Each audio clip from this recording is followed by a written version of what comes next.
Se nos invitó a hablar del tema institucional y su impacto sobre el cambio educativo. Y me gustaría empezar por una referencia muy conocida y seguramente muy conocida por muchos de ustedes. Hace ya un cuarto de siglo, como mínimo, es decir, mucho tiempo, se generó en el mundo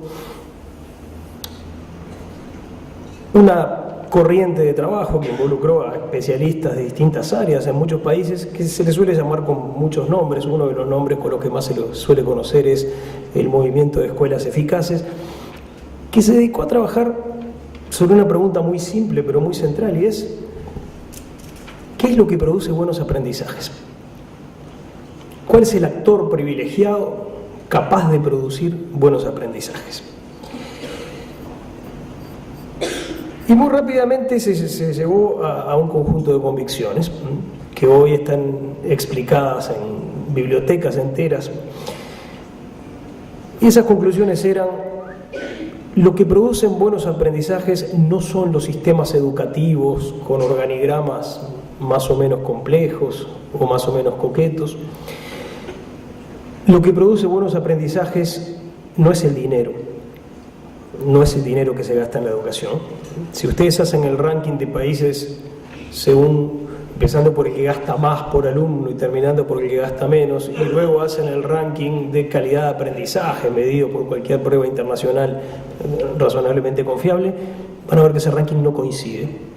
Hay países que con menos plata consiguen muchos mejores resultados, hay países que con mucha plata consiguen resultados mediocres. Los buenos aprendizajes ni siquiera los producen los buenos docentes, individualmente considerados. Los buenos docentes son una cosa muy importante, pero no son toda la explicación, y la manera de entenderlo es muy simple. Tomen a un docente de 24 o 25 años, bien formado, con una fuerte vocación, con muchas ganas de hacer bien las cosas, con un enorme compromiso por su tarea, y pónganlo a trabajar en un contexto poco amistoso, donde no tenga espacios para hacer nada que le resulte atractivo, donde esté sometido a jerarquías burocráticas que lo empujen para abajo, donde no pueda de ninguna manera desarrollar sus propias ideas acerca de lo que es bueno y lo que es malo. Y es muy probable que cuando se reencuentren con ese docente 20 años más tarde, se encuentren con una persona desilusionada, vencida, ganada por la rutina. No porque sea más débil que cualquiera de nosotros, sino porque es exactamente como todos nosotros. Es muy difícil mantener el impulso, el entusiasmo, el compromiso si durante periodos muy largos el contexto nos tira para abajo. La conclusión, que es muy conocida, uno se siente un poco raro en Uruguay de tener que decirla porque en el mundo es casi una cosa de perogrullo, es que los buenos aprendizajes son producidos por los establecimientos educativos que consiguen funcionar como comunidades educativas vigorosas. El actor que produce buena educación, y buena educación significa buenos aprendizajes, si no hay buenos aprendizajes no hay buena educación, llámenle como quieran, son los establecimientos educativos exitosos. Y a partir de esta conclusión se realizaron muchos estudios para tratar de identificar cuáles son las características que definen a una comunidad educativa capaz de generar buenos aprendizajes, y hay un gran consenso acerca de una serie de características que sí o sí tienen que estar. Después, como siempre, hay espacio para la discrepancia, para las dudas, para las discusiones, pero hay 3 o 4 cosas que nadie duda. Un establecimiento que consigue funcionar como una comunidad educativa es, en primer lugar, un establecimiento con identidad propia, que se ve a sí mismo como distinto de los demás, que tiene sus propias apuestas, sus propias maneras de hacer las cosas, sus propias convicciones acerca de cómo llegar a los objetivos de aprendizaje, que efectivamente, coincido con Renato, tienen que ser definidos en el terreno de la ciudadanía y de manera general. Un establecimiento que consigue funcionar como una comunidad educativa vigorosa es un establecimiento donde sus miembros tienen sentido de pertenencia.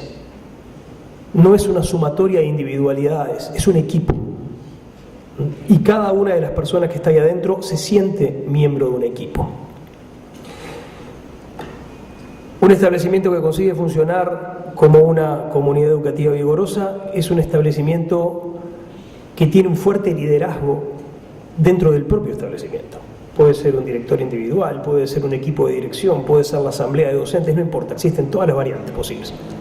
Pero lo importante es que se puedan tomar decisiones dentro del propio establecimiento que marquen la vida del establecimiento, que marquen la ruta por la que se avanza. Un establecimiento que consigue funcionar como una comunidad educativa vigorosa es un establecimiento al que le preocupa la suerte de sus egresados. No es indiferente a la suerte de sus egresados. En primer lugar porque se generan relaciones personales intensas, pero además porque es en la suerte de sus egresados donde se muestra el éxito o el fracaso de las apuestas educativas que hace el establecimiento.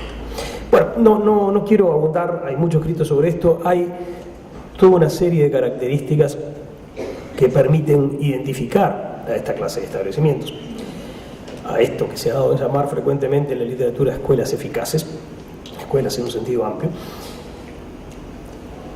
Lo que sí me importa señalar es que el modo en que funciona nuestra educación pública, que es la educación a la que va más del 80% de los alumnos, parece haber sido diseñado para evitar que los establecimientos educativos funcionen de este modo. Y les voy a mencionar solo algunos ejemplos. Piensen, por ejemplo, en el sistema de elección de horas docentes. En todo el mundo donde las cosas funcionan bien son los establecimientos los que eligen a los docentes. En Uruguay, caso rarísimo en el mundo, son los docentes los que eligen a los establecimientos, pero además los eligen a ciegas, o sea, sin saber muy bien quiénes son los otros que están eligiendo ese mismo establecimiento. Y los directores no tienen ninguna capacidad de influir sobre eso.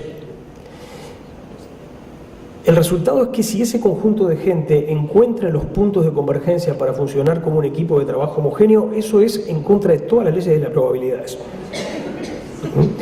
Porque realmente eso no está en los criterios con los que se definen. No se elige en función de una propuesta educativa, no se elige en función de quiénes son los otros que están, no se elige en función de la clase de liderazgo que se ejerce en el instituto, sino por razones que a veces tienen que ver con lo que me queda más cerca de mi casa, además que pueden ser muy razonables cuando estas son las reglas de juego. El problema son las reglas de juego. Fíjense otro ejemplo, los sistemas de evaluación e inspección están absolutamente centrados en los docentes individuales, no en los equipos. Renato proponía reformar los sistemas de inspección y yo creo que hay que reformarlos más radicalmente todavía. En muchos países del mundo que anda bien, no es que viene un inspector individual a evaluar un docente individual. Se hace un equipo de inspección y se instala una semana, todos los días, durante toda la jornada, a ver funcionar ese establecimiento. Y ahí hay expertos en disciplinas, expertos en currículum, expertos en educación, expertos en administración que miran a ver cómo se maneja la parte administrativa del establecimiento, expertos en arquitectura educativa que evalúan cómo funciona el centro educativo y lo ven funcionar como conjunto durante una semana, 10 días. Después de eso, el equipo de inspección le hace una devolución al conjunto de las personas que trabaja en ese establecimiento y de común acuerdo fijan metas a cumplir para el futuro inmediato. Y cuando haya una nueva inspección de este tipo, se va a evaluar la institución en función de esas metas que se fijaron de común acuerdo. Pero lo que se inspecciona es la institución como un conjunto, no el docente de literatura. O sea, nuestro sistema de inspecciones es un sistema que tiene efectos fragmentadores. El hecho de que a un docente en particular le vaya bien o le vaya mal en su inspección no tiene ningún efecto sobre el conjunto de funcionamiento del establecimiento. Es un problema personal de ese docente. O fíjense, para tener otro ejemplo, el tema de la evaluación docente en la enseñanza pública, particularmente en secundaria, donde es más claro. El puntaje que recibe el docente se ve afectado por dos juicios. El del director, que es el que lo ve trabajar todos los días, y el del inspector, que con suerte lo ve una vez al año. Como ustedes saben, el informe que tiene más peso en el resultado, el que agrega o quita más puntos, es el del inspector, el que menos lo conoce, el que menos sabe cómo funciona ese docente en el marco del establecimiento de esta funcional. Entonces después lo que hacemos son parches. Las ATD, los consejos de participación, maneras de tratar de meter el funcionamiento colectivo por la ventana, cuando en el funcionamiento cotidiano y en el desarrollo de las tareas profesionales de los docentes, todo es totalmente individual y fragmentado. Bueno, esa no es la manera de hacer funcionar un establecimiento como una comunidad educativa. Lo importante es empezar en la tarea todos los días. Ahí es donde hay que verla como una tarea colectiva, como un trabajo de equipo, no como una sumatoria de esfuerzos individuales. Hay dos posibilidades: que el Uruguay se parezca al resto del mundo o que el Uruguay sea una excepción que vaya a contracorriente de todo lo que funciona en el mundo. Bueno, el que piensa lo segundo está equivocado, no tenga la menor duda. No somos ninguna especie de burbuja especial que nos diferenciemos de cómo funciona el resto del mundo. Lo que funciona en el resto del mundo en general funciona también en Uruguay, y lo que no funciona en el resto del mundo tampoco funciona en Uruguay. Eso quiere decir que deberíamos tratar de avanzar hacia nuevas reglas de juego en lo institucional, que favorezcan la consolidación de institutos que funcionen como comunidades educativas. ¿Qué podemos esperar de eso? Al menos tres cosas importantes. La primera es mejoras en los aprendizajes. Estamos teniendo muy malos resultados. Y no solo estamos teniendo muy malos resultados, sino que estamos empantanados.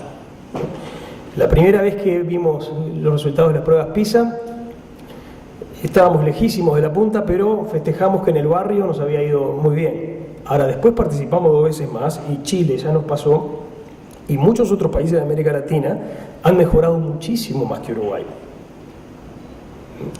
incluyendo Perú, Colombia, Brasil, México, países que tienen realidades mucho más complejas que la nuestra. Entonces, si uno mira la película en lugar de la foto, si las tendencias no se modifican, nos va a pasar con lo que nos pasa con la tasa de egreso de la enseñanza media. Hace 30 años, Uruguay tenía una de las tasas de egreso de la enseñanza media más alta del continente. Hoy tiene la más baja.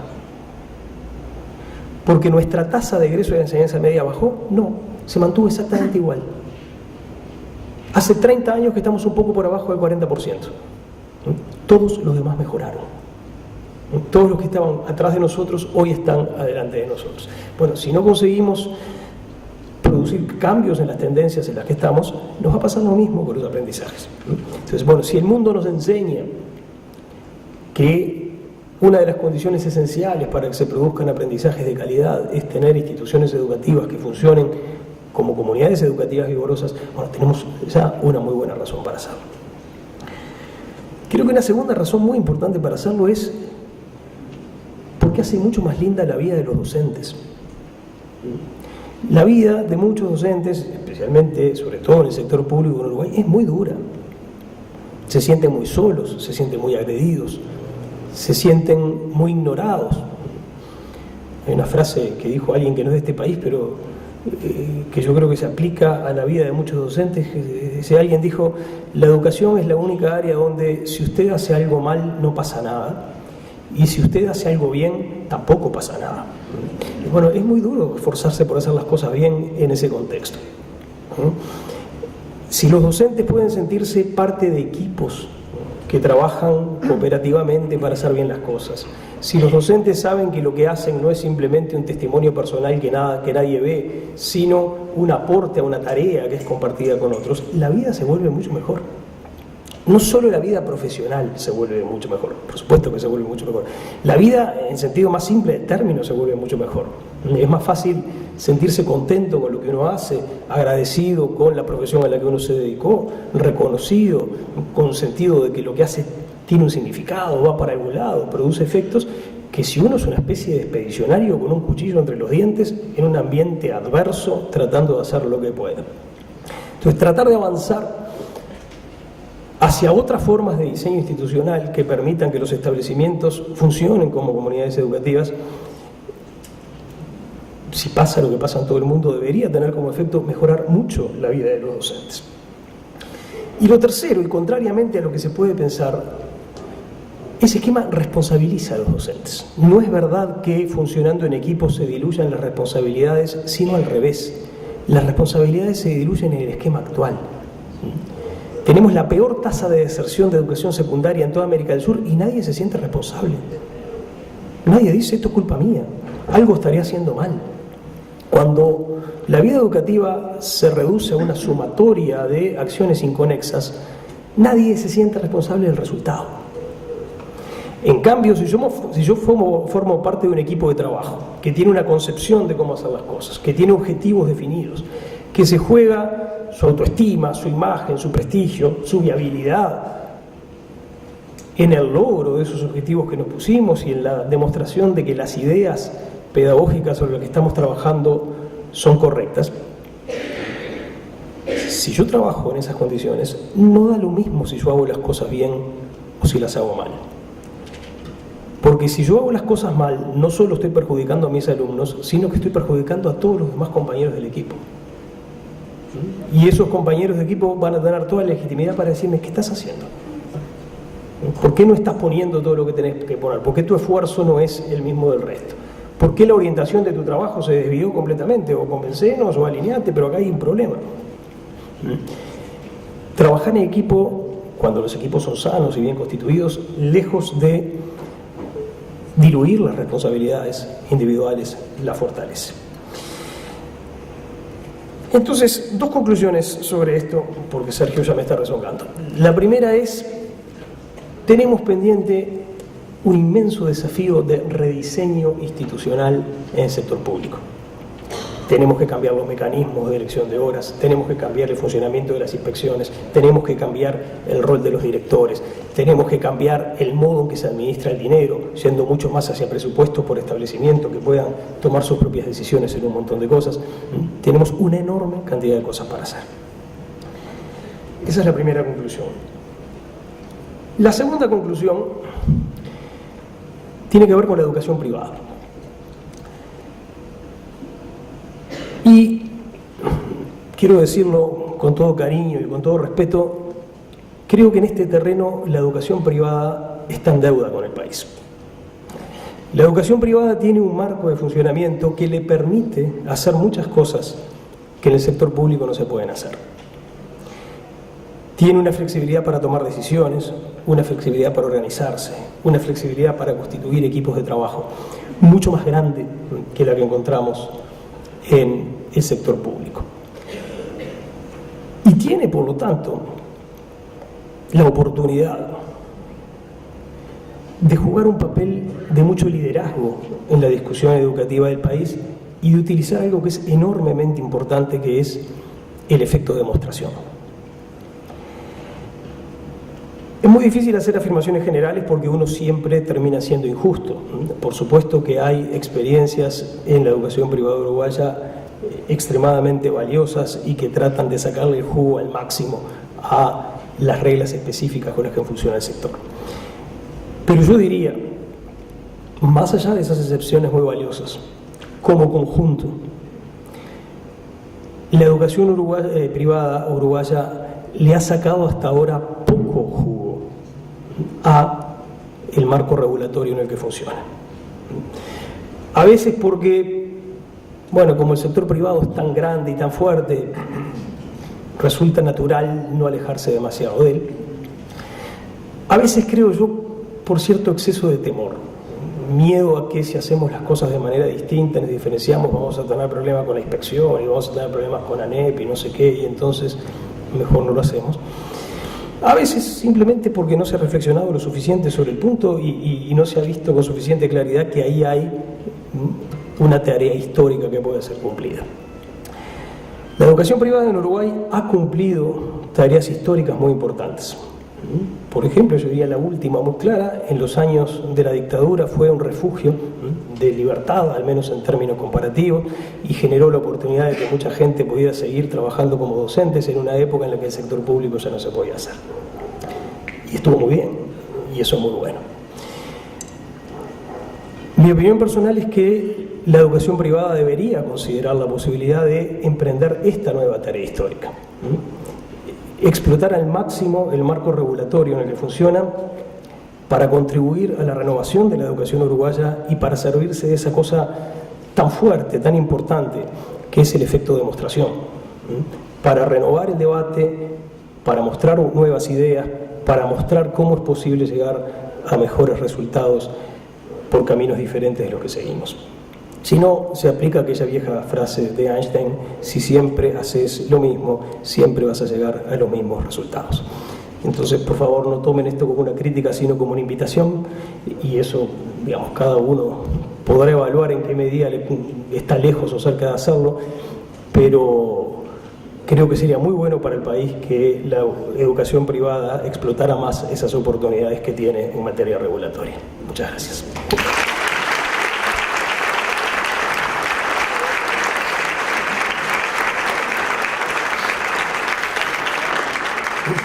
Gracias, Pablo. El profesor Gerardo Caetano, antes que nada profesor de Historia, más tarde diplomado y finalmente doctor en Historia por la Universidad Nacional de La Plata, Argentina, profesor titular del Instituto de Ciencia Política de la Facultad de Ciencias Sociales de la UDELAR, desde 2005 coordinador académico del Observatorio Político del Instituto de Ciencia Política de la misma universidad. De este fue director entre el 2000 y el 2005, director académico del Centro de Formación para la Integración Regional, CEFIR, presidente del Centro UNESCO Montevideo, integrante del Consejo Superior de Flaxo, integrante del Comité de Selección del Sistema Nacional de Investigadores del Uruguay, sin duda autor de múltiples páginas que nos han provocado, informado, asistido, provocado, asesorado. Gracias. Muchas gracias, Miguel. Antes que nada agradezco al liceo, al colegio, al Instituto Santa Elena. Lo siento como mi casa. Acá se educaron mis hijos, lo que quiere decir que yo elegí este lugar para que vinieran mis hijos. Seguramente lo más importante que toda persona puede tener. Y aquí fui también profesor, así que me siento como en mi casa y recibo esta convocatoria con mucho honor.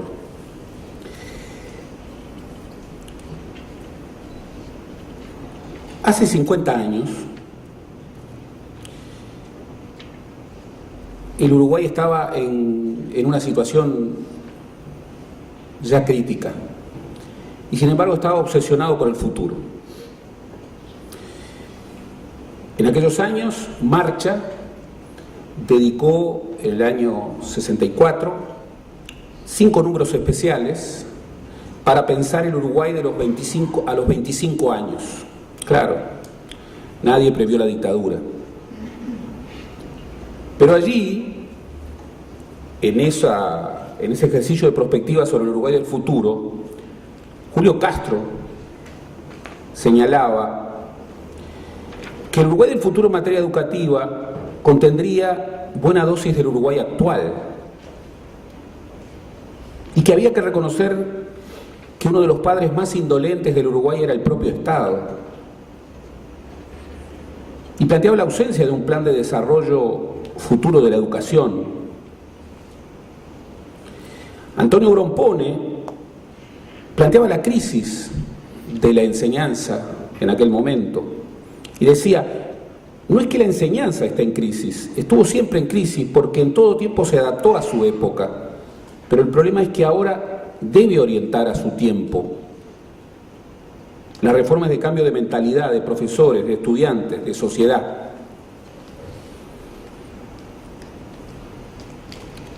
Más o menos en el mismo momento, el Uruguay hizo una inversión prospectiva inédita, que era la construcción de la Comisión de Inversiones y Desarrollo Económico, de la CIDE, que estableció un capítulo central para el plan de educación. Y vean ustedes, entre las recomendaciones que planteaba, decía: extensión de la enseñanza preescolar al 50% de las edades de 4 y 5 años. Enseñanza de tiempo completo para el 20% del alumnado en las escuelas, con especial énfasis en su radicación en zonas vulnerables. Extensión del periodo de clases a 200 días. creación de aulas, política educativa diferenciada por medios socioculturales, política de becas para garantizar el acceso de alumnos de barrios carenciados, estímulo a la mayor dedicación docente y a la investigación científico-tecnológica, organización de una facultad de la educación, superación de la fragmentación de las políticas educativas a través de la creación del Consejo Superior de Educación, establecimiento de una oficina de planeamiento y evaluación educativa para el diseño, la promoción y la evaluación de soluciones integradas para los problemas educativos.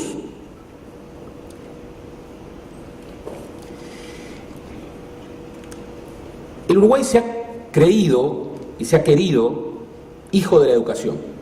Y esto tiene y ha tenido su virtud, pero también tiene su problema. ¿Cuál es su virtud? Bueno, la virtud es que la educación es un tema importante y que aquí tal vez la perspectiva uruguaya encontró sus mejores horizontes cuando cada generación entendió que era absolutamente fundamental que la generación que venía fuera más educada. Y además entendió que la educación era un factor para incluir a la sociedad. Bueno, hoy tenemos una situación que realmente pone en duda estos dos